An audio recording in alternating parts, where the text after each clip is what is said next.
लगातार 2 साल से प्रयागराज चाहे शिक्षा निदेशालय हो चाहे पीएनपी कार्यालय, वहाँ से अनुनय विनय धरना प्रदर्शन सब किए, कोई सुनवाई नहीं। यहाँ के अधिकारियों की भी कमी है कि ये अपने वहाँ जो विभागीय अधिकारी हैं उनको कोई आदेश नहीं देते हैं, इसलिए हम लोगों को मजबूरन यहाँ पे बड़ी संख्या में आना पड़ा सर। देखिए, ये भर्ती प्रक्रिया निश्चित रूप से अधिकारियों की ढीला ढाली, ये भर्ती को लटकाने का कार्य किया जा रहा है। इसको संज्ञान में लेकर इस भर्ती को जल्द पूर्ण करें। बहुत मानसिक स्थिति से पीड़ित है पूरे अभ्यर्थी, और इसमें बहुत सारे अभ्यर्थी 2-2.5 साल से ज़्यादा हो गया है, उनकी मानसिक वेदना अपने चरम पर है। ये लोग केवल भटका रहे हैं और हम लोग मानसिक स्थिति से गुजर रहे हैं। माननीय मुख्यमंत्री जी से आग्रह करबद्ध निवेदन है तो हम लोग की नियुक्ति प्रदान करें। उत्तर प्रदेश सरकार का दावा था कि प्रदेश की शिक्षा व्यवस्था को और बेहतर बनाया जाएगा। पिछली सरकारों की अपेक्षा जो कमियां थी वो योगी सरकार में उन सभी कमियों को खत्म कर दिया जाएगा। अपने पीछे मैं आपको तस्वीरें दिखाऊंगा एससीईआरटी कार्यालय की बाहर की, जहां पर आज बड़ी संख्या में जो जूनियर एडेड शिक्षक भर्ती के अभ्यर्थी हैं वो आज धरना देने को मजबूर है।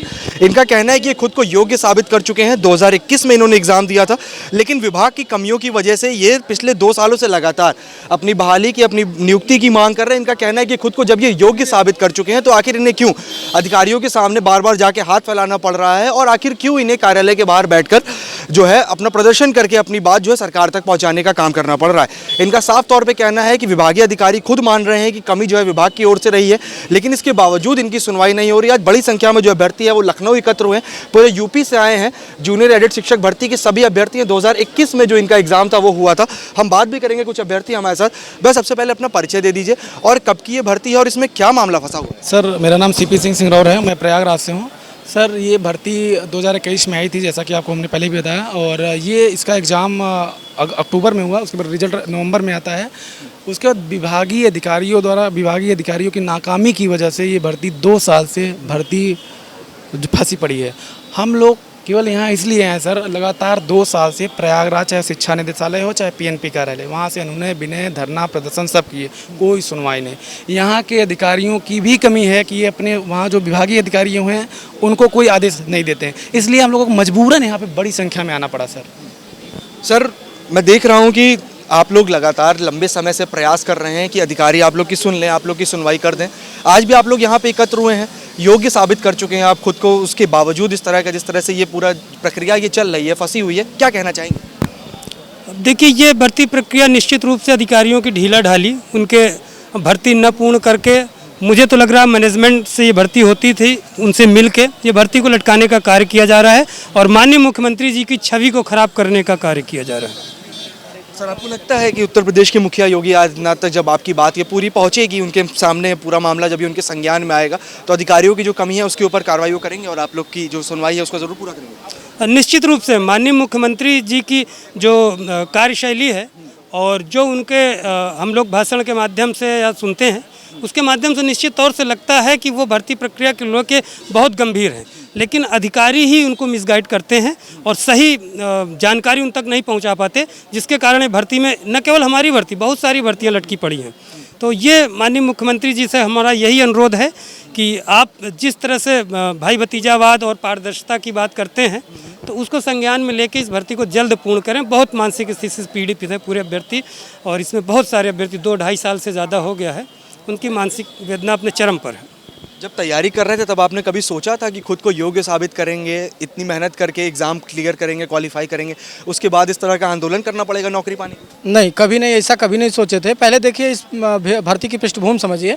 भर्ती की पृष्ठभूमि ये है कि सर, इसका 2019 में पहले मैनेजमेंट की तरह होती थी, उसके बाद 2019 में इन्होंने कैबिनेट के थ्रू सरकार करने लगी। सरकार 2000 चुनावी माहौल आता है, सरकार भर्ती लेकर आती है। 1504 भर्ती सहायक अध्यापक की, 390 प्रिंसिपल की भर्ती लेकर आती है और पेपर कराती है अक्टूबर में। नवंबर में रिजल्ट लाती है और फिर उसके बाद ये भर्ती कोर्ट चली जाती है। पुनः रिजल्ट आता है सितंबर 2022 में। 2 बार रिजल्ट आ चुका, लेकिन बच्चे इलाहाबाद और प्रयागराज का दर दर भटक रहे हैं। कोई अधिकारी सुनने को तैयार नहीं। प्रमुख सचिव दीपक कुमार और डीजी महानिदेशक विजय किरणानंद और डायरेक्टर बेसिक महेंद्र देव सिंह इसके रिस्पॉन्सिबल अधिकारी हैं, और ये लोग केवल भटका रहे हैं और हम लोग मानसिक स्थिति से गुजर रहे हैं। विभागीय मंत्री से बात करने की कोशिश की आपने? कई बार कोशिश की, लेकिन वही है कि शासन प्रशासन हम लोगों को रोक देता है। 4 अप्रैल 2021 को नहीं 4 अप्रैल 2022 को हम लोगों ने हजरतगंज कोतवाली के सामने बहुत बड़ा व्यापक धरना दिया था। वहीं हम लोगों को रोक लिया गया था। माननीय संदीप जी को आए साल भर हो गया, साल भर से ऊपर हो गया शिक्षा मंत्री का पदभार संभाले, लेकिन वो इस मतलब हम लोग की भर्ती संज्ञान में नहीं ले रहे हैं। हाँ, पूर्व जो शिक्षा मंत्री थे सतीश चंद्र द्विवेदी, उन्होंने ट्वीट किया था जब दिसंबर 2021 में ट्वीट किया था कि एक भर्ती जल्द ही पूर्ण होगी। दिसंबर 2021 में ट्वीट किया, अभी तक भर्ती पूर्ण नहीं हो सकी। वो शिक्षा मंत्री थे, कुछ कहते भी थे, कुछ करते भी थे, कम से कम ट्वीट तो करते थे। इस भर्ती को लेकर संज्ञान था उनके अंदर, लेकिन ये शिक्षा मंत्री केवल डमी हैं, डमी मात्र हैं। जो अधिकारी इनको बताते हैं, जो डीजी बताते हैं, जो प्रमुख सचिव दीपक कुमार बताते हैं, जो पीएनपी सचिव बताते हैं, उसी पे वो खाली सिर हिला देते हैं, डमी मंत्री का काम करते हैं। माननीय बाबूजी के पद चिन्हों पे चल के उनको अपने दिखाना चाहिए कि हम कल्याण सिंह के कुल खानदान से कुल दीपक हैं, लेकिन वो ऐसा करता नहीं दिखाई देते हैं। धन्यवाद। शिक्षकों की सही जगह जो होती है विद्यालयों में होती है, कॉलेजों में होती है। कभी धरना प्रदर्शन करते हुए शिक्षक बहुत कम नजर आते हैं। शांतिपूर्ण ढंग से आप लोग बैठे हुए हैं, अधिकारी सुन नहीं रहे, आपका कहना है कि मंत्री भी सुन नहीं रहा है, क्या कहना चाहेंगे? सर सबसे पहले मैं सर माननीय मुख्यमंत्री जी से ये कहना चाहूँगा कि सर हम लोग बहुत मानसिक परेशान हैं, क्योंकि सबसे पहले हम लोग तैयारी करते हैं, उसके बाद एग्जाम देते हैं, उसके बाद धरना देते हैं, और ये धरना हमारा 2.5 साल से अनवरत चल रहा है, कोई सुनवाई नहीं हो रही है। विभाग के अधिकारी ये कहते हैं कि आप उस विभाग में जाओ, आप उस विभाग में जाओ, लेकिन अभी तक कोई कागजी कार्रवाई कुछ भी नहीं हो पा रहा है। और हम सब लोग मानसिक इतना प्रताड़ना से त्रस्त हो चुके हैं कि अब हम अपने घर वालों को क्या बताएं, क्या जवाब दें, ये हमें अभी तक समझ में नहीं आ रहा है। और शिक्षक को धरना सुबह बिल्कुल नहीं देता, शिक्षक का काम होता है। अभी मैंने मैनेजमेंट वाले स्कूल से जाके पता किया, वहाँ पर शिक्षकों की इतनी भारी कमी है, लेकिन ये सरकार ये अगर शासन तंत्र से जाकर पता करती है तो वहाँ पर शिक्षकों की भारी कमी दिखती है। वो लोग केस भी किए हुए हैं, लेकिन ये लोग हम लोगों को ज्वाइनिंग नहीं दे पा रहे, ये लोग हमारा काम आगे नहीं बढ़ा पा रहे हैं। 2.5 साल से पिछले हम लोग बहुत मानसिक परेशान हो चुके हैं। तमाम सारे अभ्यर्थी यहाँ पे बैठे हुए, मैं बात भी करूँगा। भैया आपके साथी जो हैं वो काफ़ी परेशान, उनका कहना है अधिकारी नहीं सुन रहे, मंत्री नहीं सुन रहे, भर्ती की प्रक्रिया कहाँ पहुँची है कुछ पता नहीं चल रहा है, क्या कहेंगे?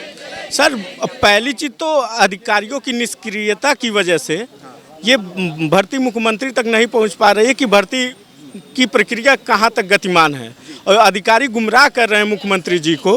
अगर वो चाहते ये बात अगर मुख्यमंत्री जी तक पहुंच जाए तो भर्ती 1 महीने के अंदर पूरी हो जाएगी, लेकिन अधिकारियों की ये लेट लतीफ़ी है कि भर्ती पूरी नहीं हो रही है। और हम लोग इस बात प्रण करके आए हैं, बस इसके बाद हमको उठना ही नहीं है। जब उम्मीद है कि सीएम योगी जरूर कुछ ना कुछ करेंगे अगर उनके संज्ञान में मामला है। पहली बात तो सबसे बड़ी बात है कि हमारे उत्तर प्रदेश में पहली बार ये भर्ती एग्जाम के थ्रू हो रही है, और ये मुख्यमंत्री का ही देन है कि जो योग्य और गरीब अभ्यर्थी हैं वो भी चयन हो जाएगा उनका। लेकिन अधिकारियों की निष्क्रियता की वजह से कुछ नहीं हो पा रहा है। 2 साल से हम लोग इधर उधर भटक रहे हैं बस। तमाम सारे अभ्यर्थी हैं जिनका साफ तौर पे कहना है कि अधिकारी की कमी है, अधिकारियों की ही कमी है, जिनकी वजह से वो यहाँ पे बैठे हुए हैं। तमाम अभ्यर्थी जो हैं वो पूरे यूपी से यहाँ पे एकत्र हुए हैं, महिलाएं भी आई हुई हैं यहाँ पे। मैम काफ़ी मेहनत की आपने, एग्ज़ाम क्वालिफाई किया, उसके बाद भर्ती में जिस तरह की अब दिक्कतें हो रही हैं, लंबे समय से आप लोग शांतिपूर्ण ढंग से अभी तक प्रयास कर रहे थे कि आपकी सुनवाई हो जाए, क्या तैयारी करते समय कभी आपने सोचा था कि इस तरह की भी आगे चीज़ें देखने को मिलेंगी? नहीं, बिल्कुल ऐसा नहीं सोचा था। हम लोगों ने तैयारी इस बेस पे किया था कि हाँ तैयारी कर रहे हैं, एग्जाम देंगे, जस्ट रिजल्ट आएगा और हम लोगों की नियुक्ति हो जाएगी, लेकिन ऐसा कुछ हुआ नहीं है हम लोगों के साथ। तो यही मंत्री जी से यही अनुरोध है कि प्लीज़ अपने संज्ञान में ये भर्ती लें और हम लोगों को नियुक्ति दें, बस इतना कहना है। और बाकी हम लोगों का धरना बंद हो जाएगा और हम लोगों को बस जियो निकाले, नियुक्ति दे, इससे ज़्यादा कुछ नहीं। रोज़ रोज़ का आना हम लोग को बच्चे घर छोड़ के आते हैं, बहुत ज़्यादा दिक्कत होती है हम लोग। क्या कह रही हैं? आज कुछ पॉजिटिव नहीं मिलेगा तब तक हम लोग यहीं बैठे रहेंगे, नहीं जाएंगे यहीं रहेंगे। आज सुबह से आप लोग यहाँ पे बैठे हैं, किसी आला अधिकारी ने आकर आप लोग का सुध लेने का प्रयास किया? अभी सर कुछ नहीं, यहाँ प्रशासन गिरफ्तार करने के मूड में है, किसी का पता नहीं है। हम सबका 3 साल से मानसिक शोषण हो रहा है, हम सब दर दर भटक रहे हैं। 10 बार यहाँ SCRT आ चुके हैं, इलाहाबाद में हम सब 50 बार धरना कर चुके हैं। सिर्फ और सिर्फ शासन की लापरवाही की वजह से हम सबकी भर्ती फंसी है। हम सबका यही अनुरोध है माननीय मुख्यमंत्री जी से और बेसिक शिक्षा मंत्री जी से कि भर्ती में कुछ नहीं है, आप स्टे भी नहीं है, फैसला डार्क है, आप एक एफिडेविट लगा के हाईकोर्ट में हम सबका शासनादेश जारी करिए और नियुक्ति दीजिए। विभागीय मंत्री से जब आप मिलने का प्रयास करते हैं तो कैसा रिस्पांस मिलता है? कुछ नहीं सर, मिला ही नहीं जाता। कभी मिलने का प्रयास भी किया गया, गिरफ्तारी पहले होती है, इंटेलिजेंस वाले परेशान करने लगते हैं, प्रशासन गिरफ्तार करने पहले आ जाता है। किसी छोटे डेलीगेशन को भी अंदर नहीं बुलाया जाता? नहीं सर, कुछ नहीं। हम सबका प्रयास यही है, मांग यही है कि आज हम सबको माननीय बेसिक शिक्षा मंत्री जी से मिलाया जाए। अब देखिए क्या होता है, प्रशासन क्या करती है। मगर हम सब बिना मिले और आज कुछ कोई पॉजिटिव न्यूज़ लिए बिना नहीं जाएंगे। बहुत लोग मैडम लोग आई हैं मुरादाबाद गाजियाबाद अपने बच्चों छोड़ के आई हैं। बच्चे यहाँ बेरोजगार हैं, प्रताड़ित हैं, तो पैसा आना जाना खर्च अलग लग जाता है। बट अब क्या कहा जाए, हम सबकी सिर्फ यही मांग है, हम सबको नियुक्ति दी जाए। मैम, शिक्षकों का जो सही स्थान होता है वो स्कूल, कॉलेज और विद्यालयों में होता है। लगातार आप लोग ने तैयारी की, जीवन में अपने लंबा समय आपने दे दिया तैयारी को, आपने एग्ज़ाम भी क्वालिफाई किया। आप एक महिला हैं, महिलाओं के लिए कहा यह भी जाता है कि उनको घर भी संभालना होता है, अपना काम भी करना होता है। कभी सोचा था आपने धरना करना पड़ेगा, और आप धरना अगर कर रही हैं तो घर में आपके किस तरह का रिस्पॉन्स मिल रहा है अभी? सर देखिए, धरना करना पड़ रहा है। हमने सोचा था हमें तो बस नियुक्ति मिलेगी, हम अपने स्कूल में जाएंगे, ज्वाइनिंग में बच्चों को पढ़ाएंगे हम। मैं एक सवाल पूछती हूँ सरकार से, क्या इलेक्शन के बाद में इतना टाइम लगता है उनको? 2 साल की भर्ती हमारी हो गई इस समय, उनमें कोई भी ध्यान नहीं ले रहे, वो बिल्कुल भी संज्ञान नहीं ले रहे। लेकिन उनका इलेक्शन होता है, तुरंत रिजल्ट आता है, तुरंत सबकी नियुक्ति हो जाती है। तो हम क्या इतने बेरोजगार हैं कि हमें बिल्कुल नियुक्ति नहीं मिल सकती किसी चीज़ में भी? हम लोग कितने काबिल नहीं कि हमें स्कूल में जाकर पढ़ा सकें बच्चों को? ये क्या तरीका है सरकार का? सरकार हमारी तो संज्ञान ले और हमें नियुक्ति दे, मेरी बस यही प्रार्थना है सरकार से। तो कुल मिला के बड़ी संख्या में जो अभ्यर्थी है वो यहाँ पे बैठे हैं SCRT कार्यालय के बाहर। उनका कहना है कि अधिकारी तो एक तरफ है, वहीं दूसरी ओर विभागीय मंत्री हैं। जो मंत्री हैं वो भी इनका सुध लेने का किसी भी तरह से प्रयास नहीं करते। इन्होंने साफ तौर पर बताया है कि जूनियर एडेड शिक्षक भर्ती का जो रिजल्ट था वो 2021 में क्लियर हो गया था। जो अभ्यर्थी खुद को योग्य साबित कर चुके हैं, योग्य साबित करने के बाद भी अगर उनको धरना करना पड़ रहा है, अपनी बात सरकार तक पहुँचाने के लिए लगातार आंदोलन करना पड़ रहा है, तो बिल्कुल भी जायज़ नहीं है। इसके साथ ही इन्होंने बताया है कि जो शिक्षक भर्ती के अभ्यर्थी हैं उनका सही स्थान जो है वो स्कूल, कॉलेज और विद्यालयों में है। शांतिपूर्ण ढंग से प्रयास कर रहे हैं कि सरकार इनकी सुनवाई कर ले, नहीं तो अपना हक लिए बिना अब ये यहाँ से जाने वाले नहीं है। विजिलेंस विवेक के साथ ओम पांडेय, टीवी, लखनऊ।